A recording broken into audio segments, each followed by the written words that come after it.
Chapter 10. Letter. Dr. Seward to the Honorable Arthur Holmwood. The 6th of September. My dear Art, my news today is not so good. Lucy this morning has gone back a bit. There is, however, one good thing which has arisen from it.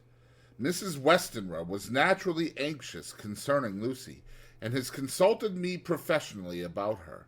I took advantage of the opportunity and told her that my old master, Van Helsing, the great specialist, was coming to stay with me, and that I would put her in his charge conjointly with myself. So now we can come and go without alarming her unduly, for a shock to her would mean sudden death, and this, and Lucy's weak condition, might be disastrous to her. We are hedged in with difficulties, all of us, my poor old fellow, but please God, we shall come through them all right. If any need, I shall write, so that if you do not hear from me, take it for granted that I am simply waiting for news. In haste. Yours ever, John Seward. Dr. Seward's Diary. The 7th of September. The first thing Van Helsing said to me when we met at Liverpool Street was, "Have you said anything to our young friend, the lover of her?" "No," I said. "I waited till I had seen you, as I said in my telegram. I wrote him a letter simply telling him that you were coming, as Miss Westenra was not so well, and that I should let him know if need be." "Right, my friend," he said. "Quite right. Better he not know as yet. Perhaps he shall never know. I pray so. But if it be needed, then he shall know all. And my good friend John, let me caution you. You deal with the madmen. All men are mad in some way or the other. And inasmuch as you deal discreetly with your madmen, so deal with God's madmen too, the rest of the world. You tell not your madmen what you do, nor why you do it. You tell them not what you think. So you shall keep knowledge in its place, where it may rest, where it may gather its kind around it and breed. You and I shall keep as yet what we know here and here." He touched me on the heart and on the forehead, and then touched himself the same way. "I have for myself thoughts at the present. Later, I shall unfold to you." "Why not now?" I asked. "It may do some good. We may arrive at some decision." He stopped and looked at me and said, "My friend John, when the corn is grown, even before it has ripened, while the milk of its mother earth is in him, and the sunshine has not yet begun to paint him with his gold, the husbandman, he pull the ear and rub him between his rough hands, and blow away the green chaff, and say to you, 'Look, he's good corn. He will make good crop when the time comes.' I did not see the application, and told him so. For reply, he reached over and took my ear in his hand and pulled it playfully, as he used long ago to do at lectures, and said, 'The good husbandman tell you so then because he knows, but not till then. But you do not find the good husbandman dig up his planted corn to see if he grow. That is for the children who play at husbandry, and not for those who take it as of the work of their life. See you now, friend John? I have sown my corn, and nature has her work to do in making it sprout, if he sprout at all. There is some promise, and I wait till the ear begins to swell." He broke off, for he evidently saw that I understood. Then he went on, and very gravely, "You were always a careful student, and your case book was ever more full than the rest. You were only student then, now you are master, and I trust that good habit have not fail. Remember, my friend, that knowledge is stronger than memory, and we should not trust the weaker. Even if you have not kept the good practice, let me tell you that this case of our dear Miss is one that may be, mind, I say may be, of such interest to us and others that all the rest may not make him kick the beam, as your peoples say. Take then good note of it. Nothing is too small. I counsel you, put down in record even your doubts and surmises. Hereafter, it may be of interest to you to see how true you guess. We learn from failure, not from success.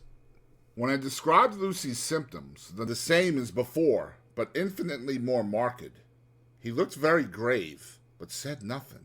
He took with him a bag in which were many instruments and drugs, the ghastly paraphernalia of our beneficial trade, as he once called, in one of his lectures, the equipment of a professor of the healing craft.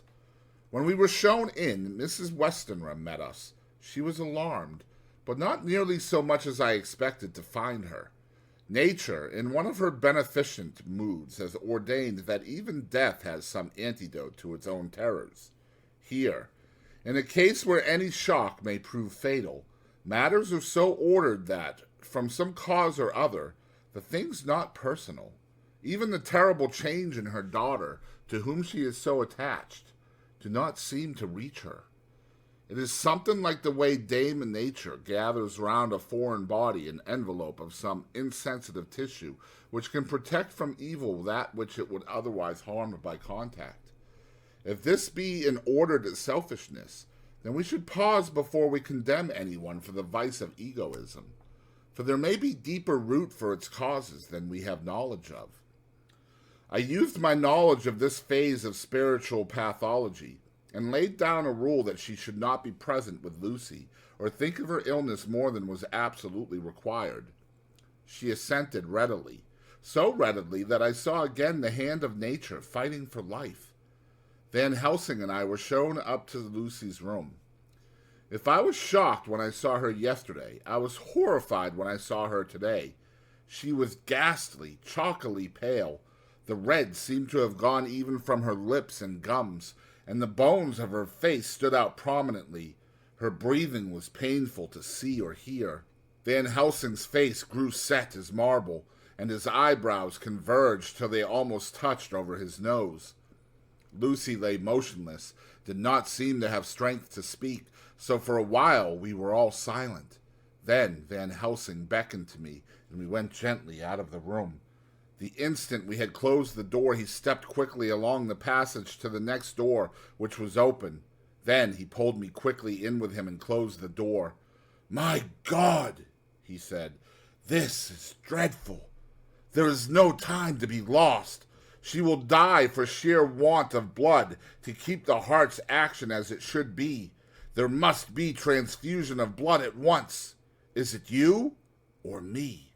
"I am younger and stronger, Professor. It must be me." "Then get ready at once. I will bring up my bag. I am prepared." I went downstairs with him, and as we were going there was a knock at the hall door. When we reached the hall, the maid had just opened the door, and Arthur was stepping quickly in. He rushed up to me, saying in an eager whisper, "Jack, I was so anxious. I read between the lines of your letter and have been in an agony. The dad was better, so I ran down here to see for myself. Is not that gentleman Dr. Van Helsing? I am so thankful to you, sir, for coming." When first the professor's eye had lit upon him, he had been angry at his interruption at such a time. But now, as he took in his stalwart proportions and recognized the strong young manhood which seemed to emanate from him, his eyes gleamed. Without a pause, he said to him gravely as he held out his hand, "Sir, you have come in time. You are the lover of our dear miss. She is bad, very, very bad. Nay, my child, do not go like that." For he suddenly grew pale and sat down in a chair, almost fainting. "You are to help her. You can do more than any that live, and your courage is your best help." "What can I do?" asked Arthur hoarsely. "Tell me, and I shall do it. My life is hers, and I would give the last drop of blood in my body for her." The professor had a strongly humorous side. and I could from old knowledge detect a trace of its origin in his answer. "My young sir, I do not ask so much as that. Not the last." "What shall I do?" There was fire in his eyes, and his open nostril quivered with intent. Van Helsing slapped him on the shoulder. "Come," he said. "You are a man, and it is a man we want. You are better than me, better than my friend John." Arthur looked bewildered, and the professor went on by explaining in a kindly way. "Young Miss is bad, very bad. She wants blood, and blood she must have or die. My friend John and I have consulted, and we are about to perform what we call transfusion of blood, to transfer from full veins of one to the empty veins which pine for him. John was to give his blood, as he is the more young and strong than me." Here Arthur took my hand and wrung it hard in silence. "But now you are here. You are more good than us, old or young, who toil much in the world of thought. Our nerves are not so calm, and our blood not so bright than yours." Arthur turned to him and said, "If you only knew how gladly I would die for her, you would understand." He stopped, with a sort of choke in his voice. "Good boy," said Van Helsing. "In the not so far off you will be happy that you have done all for her you love. Come now, and be silent. You shall kiss her once before it is done, but then you must go, and you must leave at my sign. Say no word to Madame. You know how it is with her. There must be no shock. Any knowledge of this would be won. Come." We all went up to Lucy's room. Arthur, by direction, remained outside. Lucy turned her head and looked at us, but said nothing. She was not asleep, but she was simply too weak to make the effort. Her eyes spoke to us. That was all. Van Helsing took some things from his bag and laid them on a little table out of sight. Then he mixed a narcotic, and coming over to the bed, said cheerily, "Now, little miss, here is your medicine. Drink it off, like a good child. See, I lift you so that to swallow is easy. Yes." She had made the effort with success. It astonished me how long the drug took to act. This, in fact, marked the extent of her weakness. The time seemed endless until sleep began to flicker in her eyelids. At last, however, the narcotic began to manifest its potency, and she fell into a deep sleep. When the professor was satisfied, he called Arthur into the room and bade him strip off his coat. Then he added, "You may take that one little kiss whilst I bring over the table. Friend John, help to me." So neither of us looked whilst he bent over her. Van Helsing, turning to me, said, "He is so young and strong, and of blood so pure that we need not defibrillate it." Then, with swiftness, but with absolute method, Van Helsing performed the operation. As the transfusion went on, something like life seemed to come back to poor Lucy's cheeks, and through Arthur's growing pallor, the joy of his face seemed absolutely to shine. After a bit, I began to grow anxious, for the loss of blood was telling on Arthur, strong man as he was. It gave me an idea of what a terrible strain Lucy's system must have undergone, that what weakened Arthur only partially restored her. But the professor's face was set, and he stood watch in hand, and with his eyes fixed now on the patient and now on Arthur. I could hear my own heartbeat. Presently he said in a soft voice, "Do not stir an instant. It is enough. You attend him. I will look to her." When all was over, I could see how much Arthur was weakened. I dressed the wound and took his arm to bring him away, when Van Helsing spoke without turning around. The man seems to have eyes in the back of his head. "The brave lover, I think, deserve another kiss, which he shall have presently." And as he had now finished his operation, he adjusted the pillow to the patient's head. As he did so, the narrow black velvet band, which she seems always to wear around her throat, buckled with an old diamond buckle which her lover had given her, was dragged a little up, and showed a red mark on her throat. Arthur did not notice it, but I could hear the deep hiss of indrawn breath, which is one of Van Helsing's ways of betraying emotion. He said nothing at the moment, but turned to me, saying, "Now take down our brave young lover, give him of the port wine, and let him lie down a while. He must then go home and rest, sleep much and eat much, that he may be recruited of what he has so given to his love. He must not stay here. Hold a moment. I may take it, sir, that you are anxious of result. Then bring it with you that in all ways the operation is successful. You have saved her life this time, and you can go home and rest easy in mind that all that can be is. I shall tell her all when she is well. She shall love you none the less for what you have done. Goodbye." When Arthur had gone, I went back to the room. Lucy was sleeping gently, but her breathing was stronger. I could see the counterpane move as her breast heaved. By the bedside sat Van Helsing, looking at her intently. The velvet band again covered the red mark. I asked the professor in a whisper, "What do you make of that mark on her throat?" "What do you make of it?" "I have not examined it yet," I answered, and then and there proceeded to loose the band. Just over the external jugular vein there were 2 punctures, not large, but not wholesome looking. There was no sign of disease, but the edges were white and worn looking, as if by some trituration. It at once occurred to me that this wound, or whatever it was, might be the means of that manifest loss of blood. But I abandoned the idea as soon as formed, for such a thing could not be. The whole bed would have been drenched to a scarlet with the blood which the girl must have lost to leave such a pallor as she had before the transfusion. "Well?" said Van Helsing.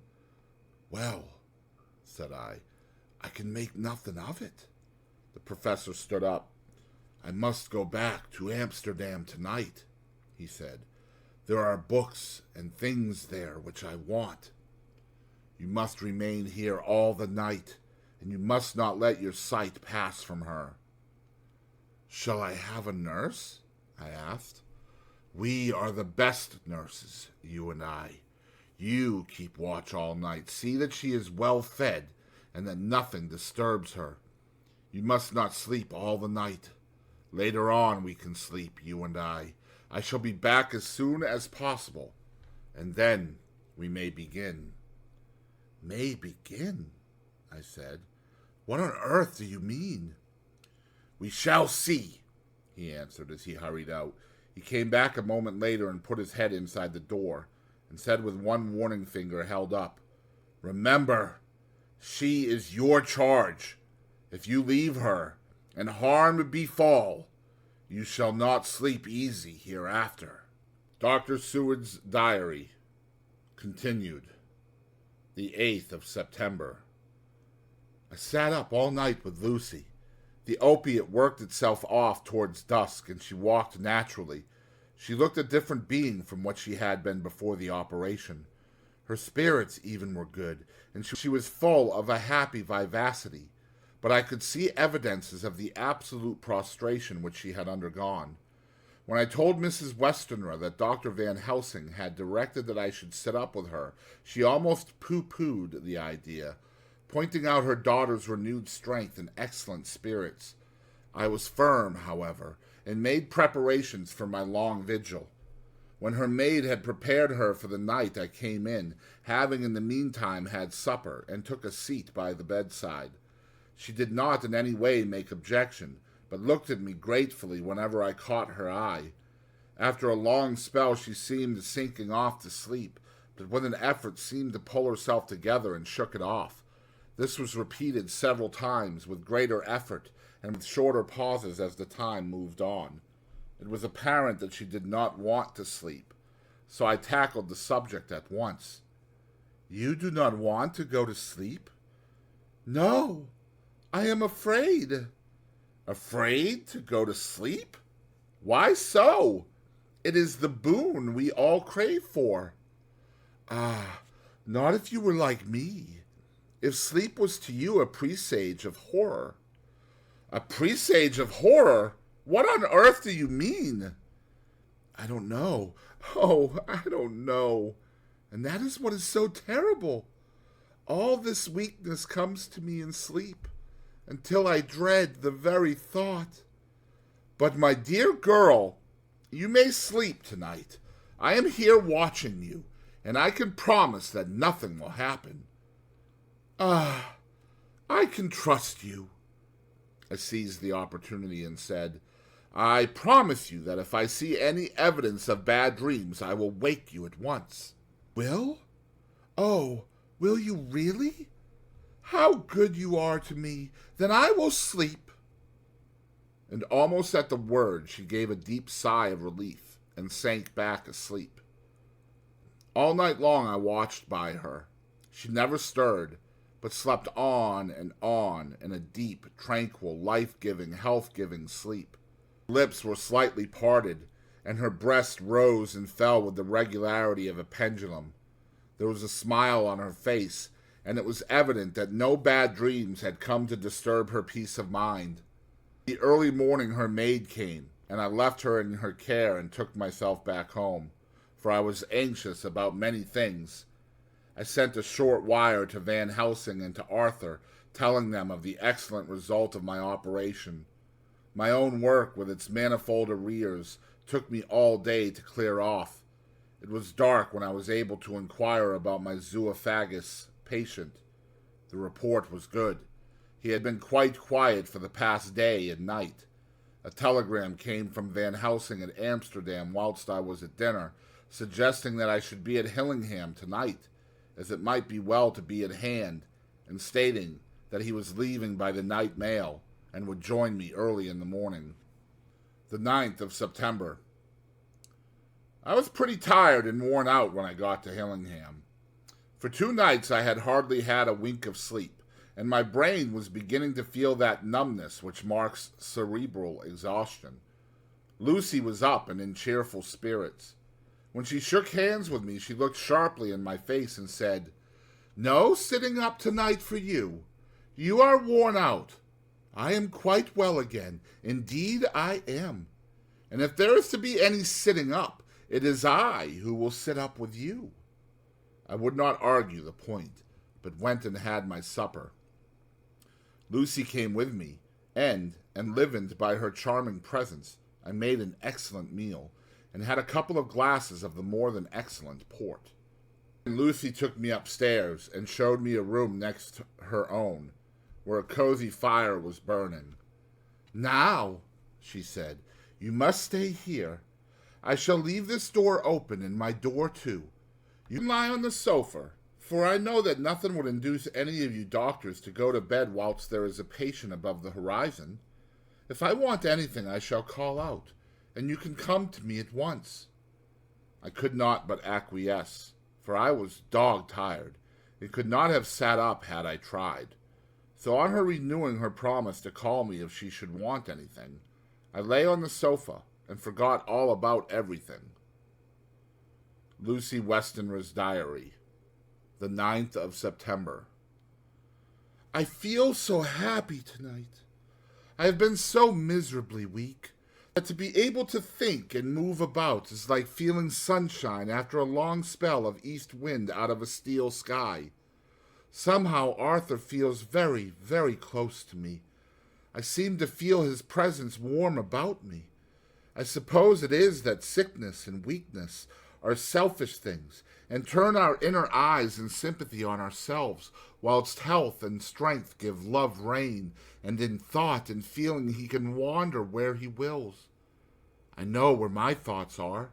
If Arthur only knew, my dear, your ears must tingle as you sleep, as mine do waking.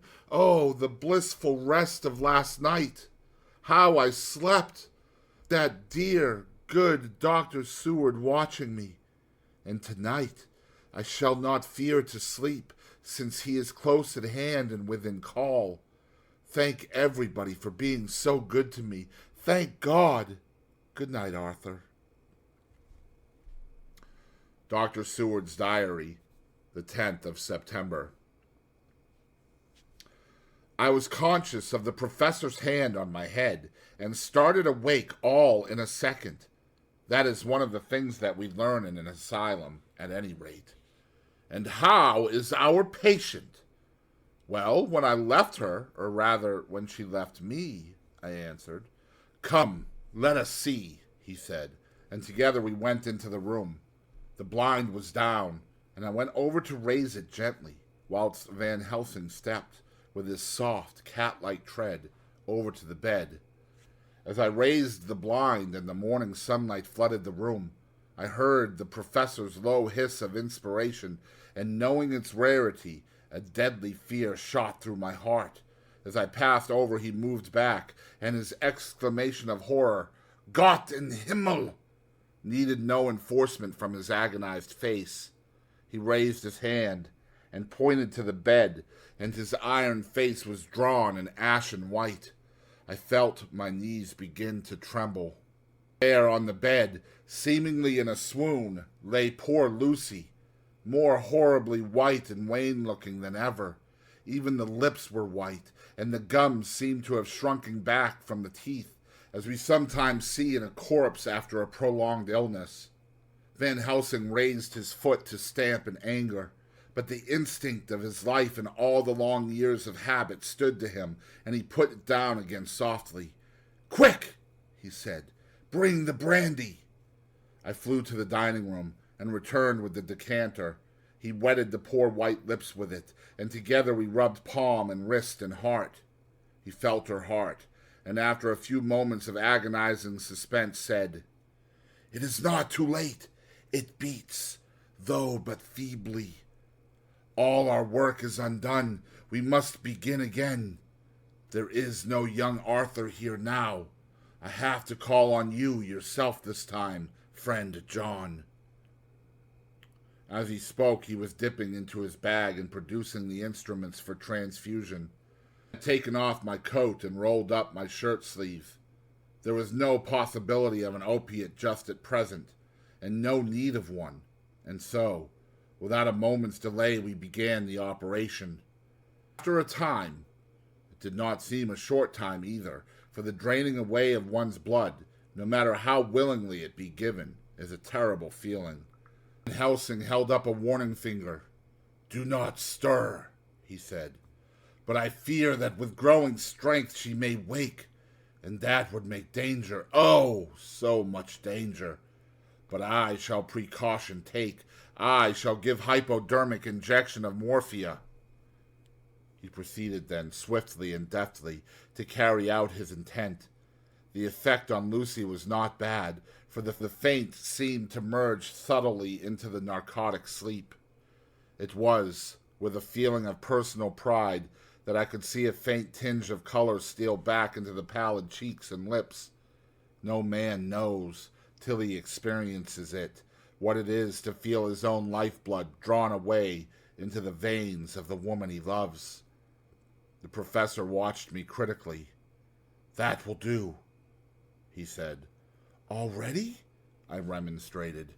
You took a great deal more from Art. To which he smiled a sad sort of smile as he replied, He is her lover, her fiancé.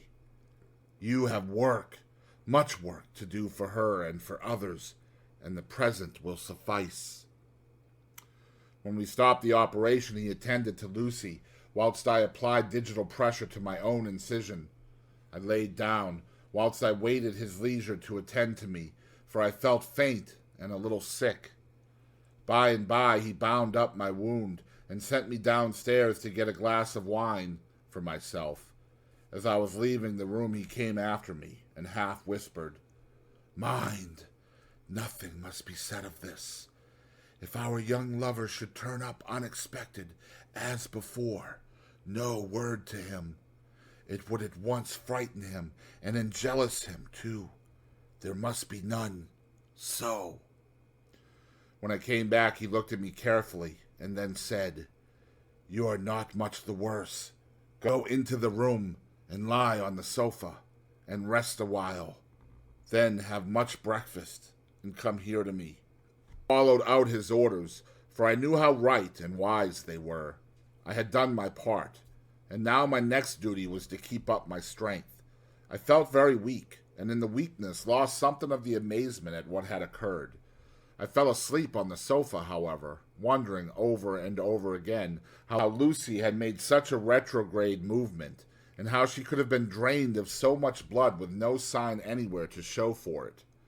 I think I must have continued my wonder in my dreams, for sleeping and waking, my thoughts always came back to the little punctures in her throat, and the ragged, exhausted appearance of their edges, tiny though they were.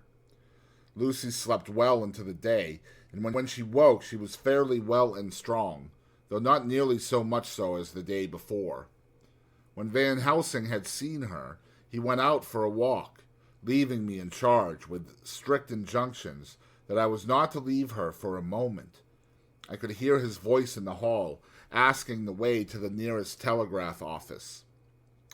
Lucy chatted with me freely, and seemed quite unconscious that anything had happened. I tried to keep her amused and interested.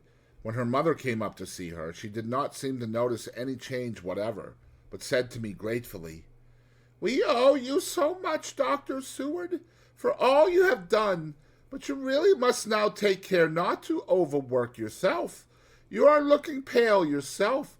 You want a wife to nurse and look after you a bit. That you do." As she spoke, Lucy turned crimson, though it was only momentarily, for her poor wasted veins could not stand for long such an unwanted drain to the head. The reaction came in excessive pallor as she turned imploring eyes on me. I smiled and nodded, and laid my finger on my lips. With a sigh, she sank back amid her pillows. Van Helsing returned in a couple of hours, and presently said to me, "Now you go home, and eat much and drink enough. Make yourself strong. I stay here tonight, and I shall sit up with little miss myself. You and I must watch the case, and we must have none other to know. I have grave reasons. No, do not ask them. Think what you will. Do not fear to think even the most not probable. Good night."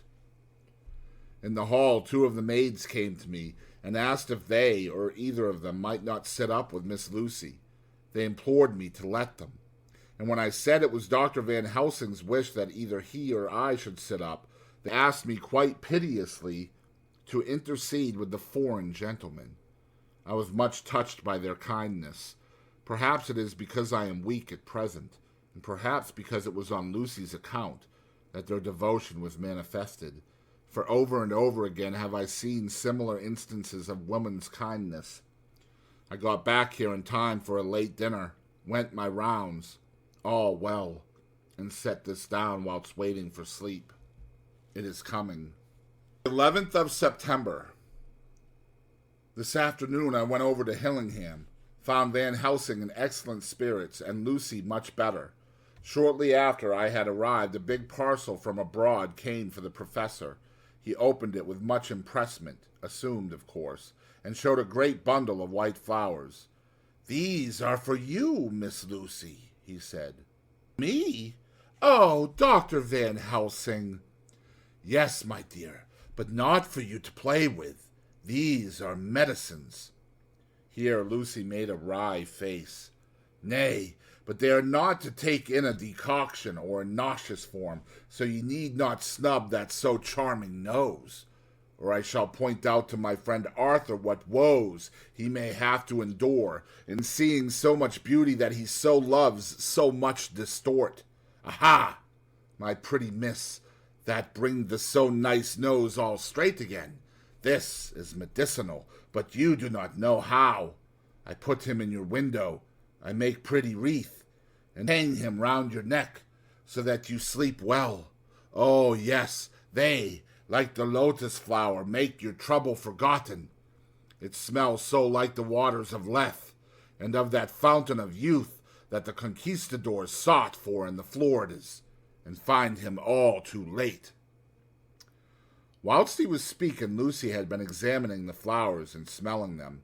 Now she threw them down, saying with half laughter and half disgust, Oh, Professor, I believe you are only putting up a joke on me. Why, these flowers are only common garlic. To my surprise, Van Helsing rose up and said with all his sternness, his iron jaw set, and his bushy eyebrows meeting, "No trifling with me. I never jest. There is grim purpose in all I do, and I warn you that you do not thwart me. Take care, for the sake of others, if not for your own." Then, seeing poor Lucy scared, as she might well be, he went on more gently. "Oh, little miss, my dear, do not fear me. I only do for your good. But there is much virtue to you in those so common flowers. See, I place them myself in your room. Make myself the wreath that you are to wear. But hush! No telling to others that make so inquisitive questions. We must obey, and silence is a part of obedience, and obedience is to bring you strong and well into loving arms that wait for you. Now sit still a while. Come with me, friend John, and you shall help me deck the room with my garlic, which is all the way from Haarlem, where my friend Vanderpool raised herb in his glass houses all the year. I had to telegraph yesterday, or they would not have been here.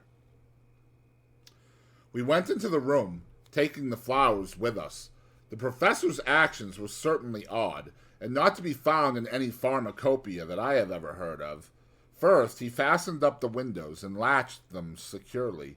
Next, taking a handful of the flowers, he rubbed them all over the sashes, as though to ensure that every whiff of air that might get in would be laden with the garlic smell. Then, with the wisp, he rubbed all over the jamb of the door, above, below, and at each side, and found the fireplace in the same way. It all seemed grotesque to me, and presently I said, "Well, Professor, I know you always have a reason for what you do, but this certainly puzzles me. It is well we have no skeptic here, or he would say that you were working some spell to keep out an evil spirit." "Perhaps I am," he answered quietly, as he began to make the wreath which Lucy was to wear round her neck. We then waited whilst Lucy made her toilet for the night, and when she was in bed he came and himself fixed the wreath of garlic round her neck. The last words he said to her were, "Take care you do not disturb it, and even if the room feel close, do not tonight open the window or the door." "I promise," said Lucy, "and thank you both 1,000 times for all your kindness to me. Oh, what have I done to be blessed with such friends?" As we left the house in my fly, which was waiting, Van Helsing said, "Tonight I can sleep in peace, and sleep I want. 2 nights of travel, much reading in the day between, and much anxiety on the day to follow, and a night to sit up without to wink. Tomorrow in the morning early you call for me, and we come together to see our pretty miss.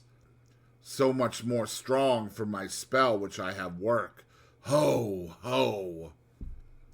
He seemed so confident that I, remembering my own confidence 2 nights before, and with the baneful result, felt awe and vague terror. It must have been my weakness that made me hesitate to tell it to my friend, but I felt it all the more, like unshed tears.